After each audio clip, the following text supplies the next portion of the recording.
மசூர் தால் சாம்பார் செஞ்சதில்லைன்னா இந்த மாதிரி ஒரு முறை செஞ்சு பாருங்கள். பர்ஃபெக்டாக இட்லி, தோசை, சாதம் எல்லாத்துக்கிட்டும் நல்லாயிருக்கும். வேக வைக்கிறதுக்கு வந்துட்டு மசூர் தாலை வந்துட்டு ஒரு 2 கப் ஆகிற அளவுக்கு குக்கரில் வேக வச்சு எடுத்துக்கோங்க. அதுக்கப்புறம் ஒரு பேனில் இல்லைன்னா ஒரு கடாய் இல்லைன்னா சாம்பார் செய்கிற பாத்திரத்தில் எண்ணெய், கடுகு, சீரகம், வெங்காயம் இதெல்லாமே சேர்த்துட்டு நல்லா வணக்கி எடுத்துக்கோங்க. வணக்கினதுக்கப்புறம் தக்காளி வேணும்னு சேர்த்துக்கோங்க, இல்லைனாலும் பரவாயில்ல.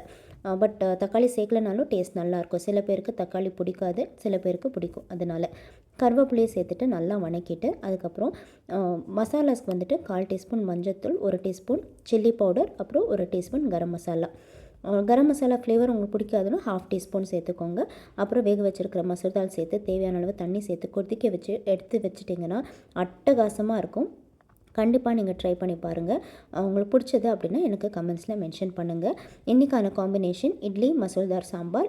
லஞ்ச் பாக்ஸ்க்கு வந்துட்டு மசூர் தால் சாம்பார், ரைஸ், அப்புறம் வாழைக்காய் பொரியல். வாழைக்காய் பொரியல் வந்து இன்றைக்கி தேங்காய் போடாமல் தான் செஞ்சேன். டேஸ்ட் நல்லா தான் இருந்தது. இன்றைக்கான உங்களோட லஞ்ச் பாக்ஸ் ரெசிபி இல்லைன்னா உங்களோட வீட்டு மெனு என்னென்னு எனக்கு கமெண்ட் பாக்ஸில் சொல்லுங்கள்.